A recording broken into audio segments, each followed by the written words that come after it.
Welcome back, everyone. Settle in, grab your notes, because today we are diving straight into a rigorous, intensive literary explainer. Think of this as your masterclass seminar. We're going to undertake a profound textual analysis of a truly monumental piece of literature. Issue 18 of the Maithili e-journal, Videha. Specifically, we are going to deconstruct the life, the socio-political metaphors, and the deeply profound verses of the revered poet Jagdish Chandra Thakur. You probably know him better by his pen name, Anil. We're going to strip back the layers of his work to see exactly how he captured the absolute soul of a language and the turbulent reality of his time.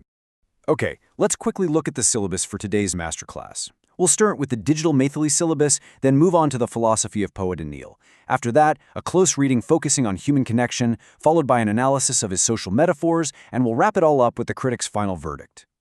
Right. Let's jump straight into Section 1, the digital Maithili syllabus. So before we can even begin to unpack the poetry itself, we really have to understand the vessel that carries it. This historic cover art of Videha issue 18, it's not just aesthetically pleasing, it's a literal historical artifact. This was the very first Maithili internet journal. And as our source text document, this incredibly ambitious project actually succeeded an earlier digital initiative called Balsarkic Gotch, which kicked off way back in the year 2000. Just imagine the sheer technical hurdles of creating a pure Maithili digital aggregator in the wild west of the early web. It was an absolute pioneering effort to take this rich, ancient linguistic tradition and immortalize it for the digital age. You'll notice Videha proudly carries its ISSN number, which is a formal stamp of academic and literary legitimacy.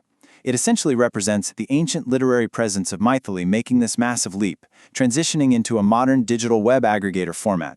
And honestly, this transition is completely foundational for our analysis today. Why? Because it allowed writers like poet Anil to totally bypass those traditional publishing gatekeepers and deliver their unvarnished, raw truths directly to a global readership.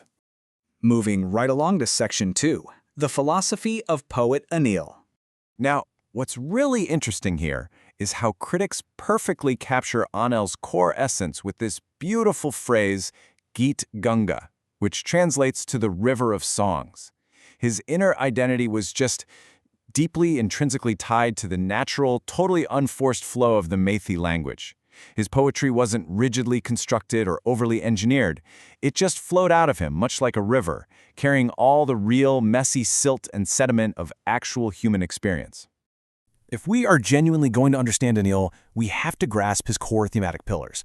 First up, he had this unrelenting focus on raw social reality, and he used pure, unvarnished, everyday Maithili phrasing to do it. He never tried to artificially elevate the language. Academically speaking, he was an absolute master at juxtaposing Shringar, the aesthetics of romance, with Karun, which is this deep, profound pathos. But underpinning the whole shebang was his philosophy of impermanence. He was constantly reminding his readers that the physical body, societal respect, material wealth, it's all entirely ephemeral. And he brilliantly contrasted that fleeting reality against the vast, enduring nature of human emotion. Let's move to Section 3, Close Reading, Human Connection. Now, as any good literature student knows, theory doesn't mean much without the textual evidence to back it up. Let's look at the original Maithili text. The translation reads, "We are two dreams of the same sleep. I am the fire, you are my smoke." Just take a second to let the sheer weight of that imagery settle. Let's completely deconstruct this metaphor. Anil is employing the literary device of complementary elements. He's depicting romantic partners not as two separate entities trying to negotiate a shared space, but as indivisible halves of a single whole.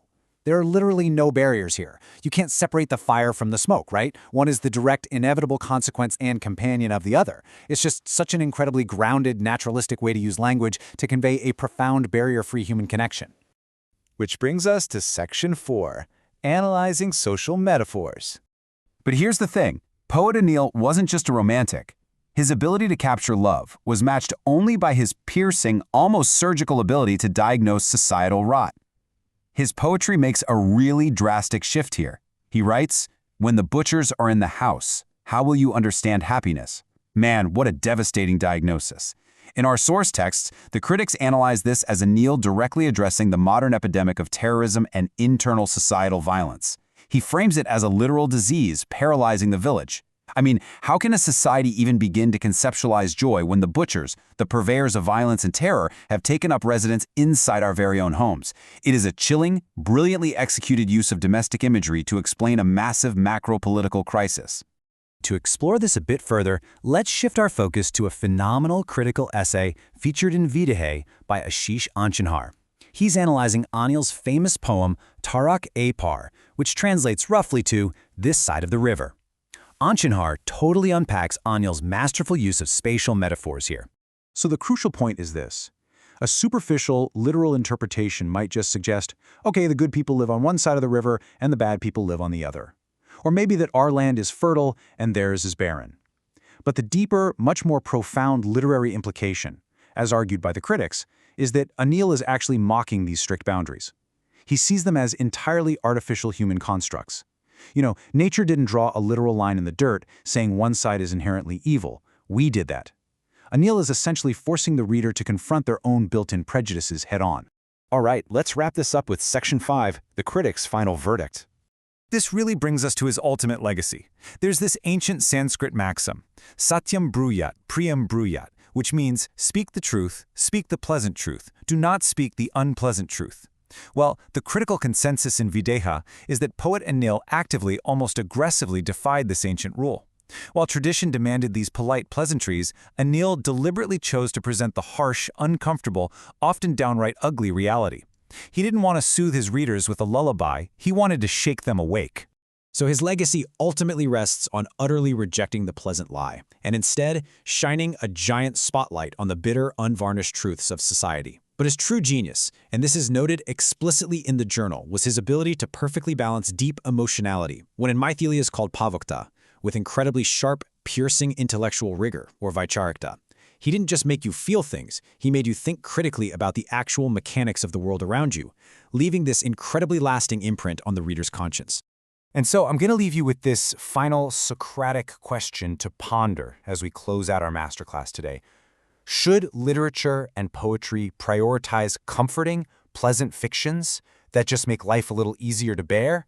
Or must it, as poet Anil so deeply believed, serve as an uncompromising mirror to the harsh, unvarnished truths of our society? Take some time to reflect on that, and as always, keep seeking the truth in the text you read.